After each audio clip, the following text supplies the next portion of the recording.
Today, at the time of recording, it is the day before Valentine's Day.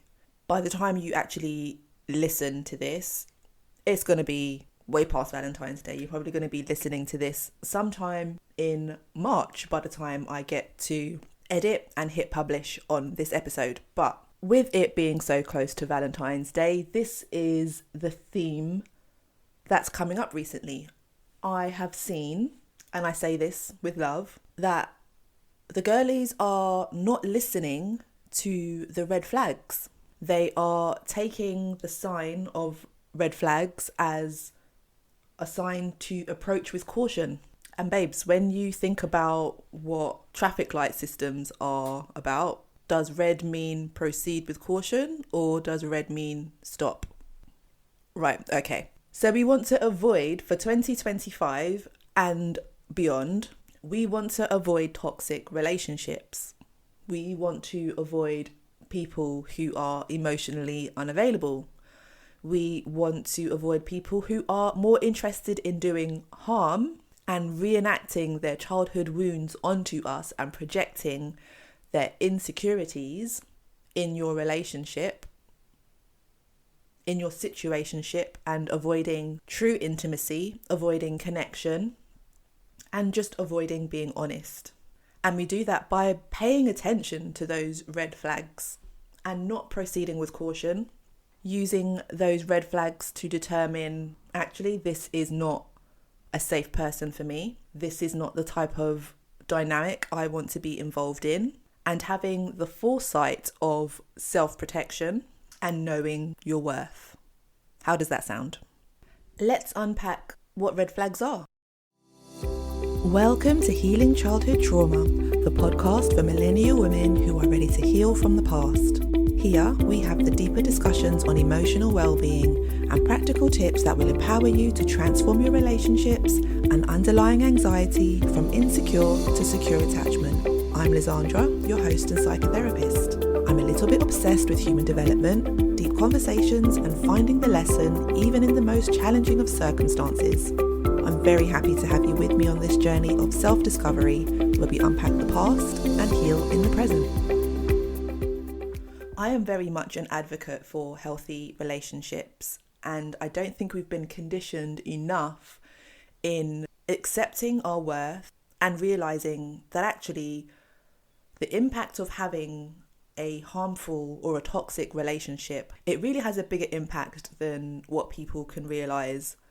And ending up in a toxic relationship really can happen to anyone. No matter how street smart you are, no matter how savvy you are, nobody is immune to ending up in relationships that become toxic or become harmful in some way.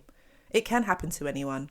But that being said, I think we also have a certain responsibility to pay attention to the signs when we see them, instead of almost gaslighting ourselves into thinking, well, maybe I'm being dramatic or maybe I'm overthinking this. If you've grown up in an environment of childhood trauma and you've seen many patterns of toxic relationships, people staying in relationships when there is emotional abuse, physical abuse, neglect, emotional unavailability, toxic patterns, dysfunction, it can really normalise some of those relationship experiences where you don't necessarily recognise them as red flags because for you, it's somewhat normal and it's what you're used to. In some ways, it's a case of relearning patterns of relationships, relearning what safer relationships and what healthier relationships look like. So we're not repeating patterns of the past that may come from our parents. And I do actually have a training on this, which is focused on attachment and attachment healing. I will post the link to subscribe to watch this free training. This free training is a 20-minute video. And if you are a visual learner, then it's perfect for you. It is called Stop Doing Relationships Like Your Parents. And it's all about how to change those relationship patterns that we can sometimes normalise so that we can have healthy relationships moving forward. And we can pay attention to those red flags and act accordingly rather than hoping and basing your opinion off of the potential that somebody has as opposed to the person that they're actually showing you who they are. And perhaps as I go through these red flags, maybe in isolation and context, it might not seem like a big deal. But if we're talking 2 or more of these signs, if you're on TikTok, you might have seen the guy who has the massive red flag that runs across the screen when somebody is doing their toxic BS in their relationship and they're posting it to TikTok. I want you to picture that next time you decide to avoid the red flags. Okay, but I'm saying it with love. Okay, this is a real talk episode. This isn't a softly does it, because I think when it comes to red flags, we need to be a little bit more assertive. So that's what I'm going to call it. I'm just being a little bit more assertive about this, because I care about you having better relationships and taking care of yourself and having the type of relationships that make you feel like you are important, that are healing for you and healing for your nervous system. I think we are all deserving and worthy of that. So let's be done with shitty relationships in 2025. If you're with me on that, keep listening and let's go through these red flags. Red flag, over the top gestures after you have literally just met. Red flag. Because here's the thing, it takes a while before you establish a connection with someone. And if within the first week, they are already professing their love for you, to me, it says, well, where are your boundaries? And how much do you actually know about me that you are placing all of these objects of desires? Where does that come from? And why are you trying so hard? There's a difference between showing interest and pursuing someone and somebody almost overstepping their boundaries to the point where their gestures are so over the top that it makes you feel uncomfortable. And that's often a key that people don't really pay attention to. They don't pay attention to what their comfort levels are. They almost minimize if they're not feeling someone, or they've got a funny feeling about them, or something just feels off. They think, well, maybe I'm being paranoid. Maybe I'm overthinking it. And quite often your intuition is a very powerful thing. Your intuition knows more than what you give her credit for. And sometimes you don't even need to have like a whole valid answer of why this makes me feel uncomfortable. Just notice what happens in your body. Are you kind of turning inwards because there is almost like this feeling of this doesn't feel right, and you're almost turning into yourself as a form of self-protection? Or maybe you love the over-the-top gestures. But for me, if somebody is very over-the-top off the bat, that's icky to me. And I'm going to be fully transparent. I do, when triggered, have some avoidant traits. But I don't think that's what this is, me being grossed out by that. I'm grossed out by that because to me, it doesn't show a sign of healthy boundaries. It doesn't show that you understand that relationships take time to form those bonds and you can't force that process. Another red flag, being unable to accept or listen to boundaries. When you say something makes you feel uncomfortable or that you would rather not do something, and then they don't listen and they do it anyway. Maybe you say, oh, I don't want to see you today because I've just got a very busy day and I just need to focus on work. Maybe because you're not feeling well, or maybe just because it's not really true. You just want a bit of time to yourself. And instead of them paying attention to that, they show up outside of your door and say, hey, I was just passing and I thought I would stop in. I know you said that you didn't want to see anybody, but I was in the area. Again, major ick factor. And it's a red flag that they don't know how to listen to boundaries. And if that is something that happens consistently, then it shows you a pattern of behaviour and that it's not a one-off and it's not likely to change. If anything, it's likely to get worse because they're unable to hold space and listen to what your requests are. They prioritise their needs and what they want over your comfort. Huge red flag. And not a great start to relationships, because in order for relationships to be healthy and to have a good level of give and take and respect, there needs to be an equal understanding of boundaries and the importance of boundaries. That's how we have healthy reciprocal relationships. And when we don't have that and we minimize our needs, over time we continually do that, and we also end up telling ourselves that our needs are not important, or that somebody else's wants and needs are more important than our own. And it leads to you not being able to be in tune or listen to your intuition, because every time your intuition is telling you something, is letting you know that actually this makes me feel uncomfortable, you're not listening to it, you're disregarding it. And so that makes it very difficult in the future to be able to listen and trust your intuition, because when your intuition has tried to tell you, actually this person, I'm not sure about this person, you're bypassing what it's trying to tell you.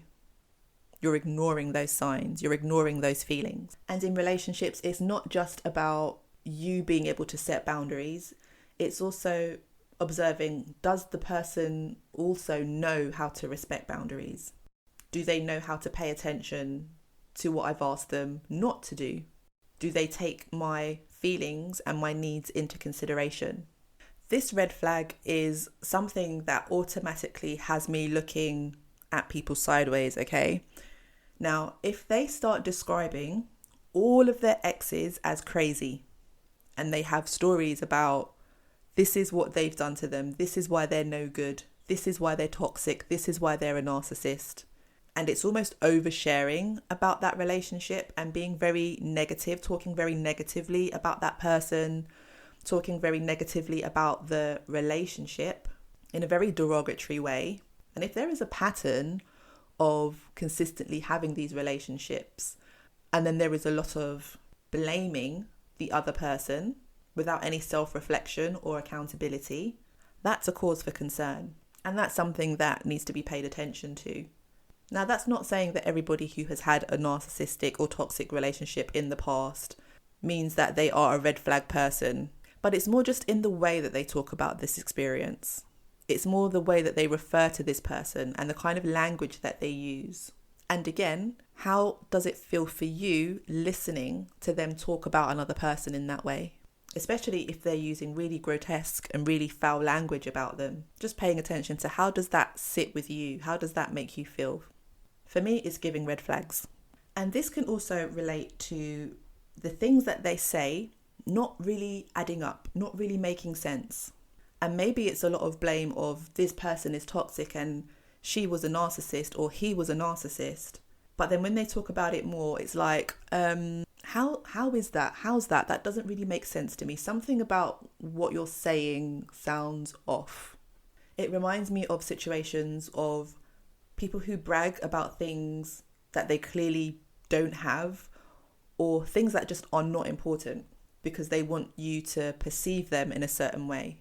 Almost trying too hard to impress you, as opposed to just being honest and truthful and authentic about who they really are. They're trying to present a false version of themselves. And if they are presenting this false version of themselves, it makes you wonder, well, what is it exactly that you're trying to hide? Or what is it so hard about yourself that is hard to face? That one as a standalone might not be an immediate red flag, but I think coupled with what I've already mentioned and what I'm about to mention, it's red flag territory. A huge red flag is also how you see them treat others. In the context of perhaps the early stages of a relationship or early stages of dating, this could look like even how they speak to staff at restaurants. How do they interact with people who are in service? Are they respectful, or are they just showing like some really icky behaviours, like snapping their fingers to get people's attention, just talking very rudely to people who are there to do their job? It can be in relation to how they treat service people, but it can also be about how they treat the people around them, how they treat their family members, how they treat their friends. Do they have friends and family that they are close to, or people who have known them for a considerable amount of time that can almost like co-sign the kind of person that they are? They co-sign that they're able to have long-term relationships. And you learn a lot about a person by the kind of environments they're in and the kind of circles that they're in. And while that's not the only way to judge a person, you can absolutely get more of an idea of somebody's character by the kind of people they choose to be around. And then perhaps one of the most significant red flags is around control and whether or not they are controlling. Initially, in those early stages, it can look like caring and having a strong opinion. But if it makes you question the things that you like or the things that are about your personality or character that has always been a part of you, and then they're suddenly demanding that you change in some way, maybe it's changing how you dress, maybe it's changing the kind of restaurants you go to, maybe it's changing your friendship groups. Initially, it will start with very small things that seem very minor, things that might seem innocuous. But over time, that sense of controlling behaviour can lead to more serious things being dictated to you. And so we're looking for those early signs to prevent us from experiencing heartache further down the line. And those signs of being controlling and perhaps manipulative are really not signs to ignore. That's a red flag to stop, not a red flag to proceed with caution. Otherwise, they'd be called amber flags. And they're not. They're red flags for a reason. Red is danger. Red is stop. Now, if you do not notice what these signs are initially, please do not blame yourself. People who have the intention of being harmful and having toxic behaviours, they are the people who are responsible for how they treat others. And if you are a person who is an empath, or you're just a basically normal, decent human being, your goal in relationships isn't to do harm. Your goal in relationships isn't to be manipulative and to be dishonest and to be controlling. And so it isn't in your natural mindset. It's not even in your thought to be that way. And it can make it hard for you to even understand why somebody would want to do that, because that's not the kind of person you are and you can't relate to it. And in a lot of ways, that's a good thing. It's a good thing to not relate to those toxic behaviours, because you have the understanding that you would only treat people in the way that you would want to be treated. And so that's why it can make it a lot more difficult for people who are people pleasers and people who have had a history of toxic relationships, have grown up in toxic relationship environments, to be able to pick out these signs. Because a lot of these signs can almost feel, in a lot of ways, like safety, because it's what you know. And sometimes safety can feel like comfort. We're comfortable with what we are used to. But true safety comes from healthy relationships. And even though we've learned to grow up perhaps in unstable relationship environments, that doesn't mean that that's the kind of relationships we have to tolerate as an adult. Healing is knowing that we don't have to continue those patterns. Healing is having better relationships. So to recap on my idea of red flags in relationships, it is over-the-top gestures after just meeting. It's being unable to accept boundaries. It's describing all of your exes as crazy and toxic and narcissistic. And paying attention to the things that they say not making sense, not adding up. It's paying attention to how they treat others. And it's also looking out for signs of control and controlling behaviour. Those are just some of my early relationship and dating red flags. There are plenty more, I'm sure. And I'm sure you probably have a story or 2 or 10. Right, that's it. Red flags are out, green flags are in. We'll do green flags on another episode. So keep your ears and eyes peeled for that one. And I will speak to you soon. Bye. Thank you for joining this episode of Healing Childhood Trauma. I hope you found today's discussion insightful and empowering. Remember, healing is a journey and you are not alone on this path. If you enjoyed this episode, please subscribe, rate, and leave a review on your favourite podcast platform.